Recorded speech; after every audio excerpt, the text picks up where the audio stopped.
Morning ladies, Natalie Anderson here.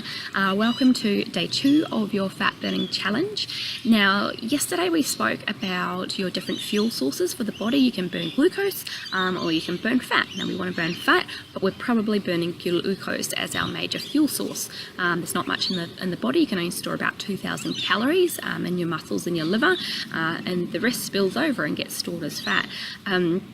So glucose isn't ideal because you have to keep topping it up all the time, light the paper on the fire and you run out of energy a lot, or you crash. Whereas we've got this fat stores, which, to be honest, even in an elite athlete, they have at least 40,000 calories of fat.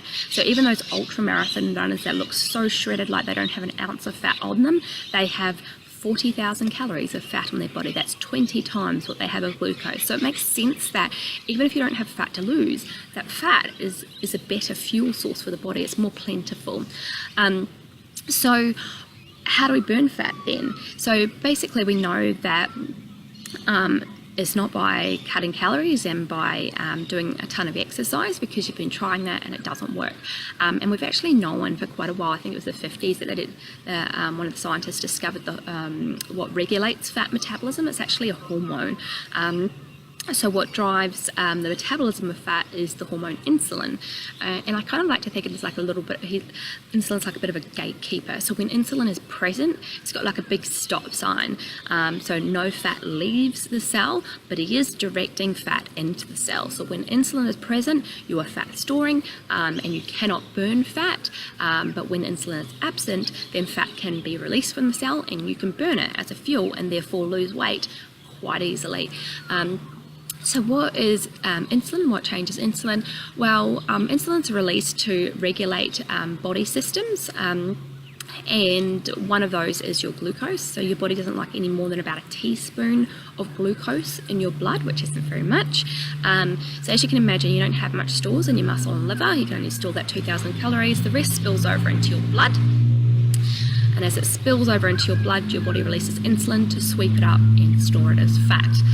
So if you've got excess fat, you're looking at an excess glucose and too much insulin problem as well. So what drives insulin up? Well, a lot of things, but we're going to oversimplify it again for the sake of the challenge, and especially if we look at dietary, because I said we'd talk about dietary stuff within the first couple of days. Dietary stuff that drives insulin up, carbohydrates and sugar drive it up the most, then proteins, and then fats.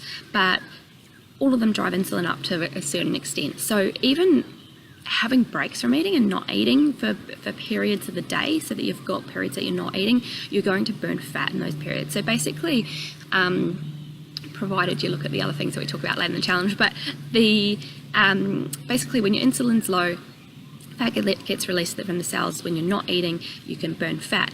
And the moment you start eating, all your energy gets diverted to your digestive system to digest the food, and then it will use the food as your fuel, not your fat stores. So having a bit of a break during the day, quite often, we're encouraged, I know as a personal trainer, I used to encourage people to have 6 meals a day, but 6 meals a day ends up meaning that you're eating throughout the whole day. So your insulin is elevated for most of the day as well. So I just want to throw it back to you now. What is it that you're going to do this week to lower your insulin down so you can burn more fat? And I will see you in tomorrow's video. Bye for now.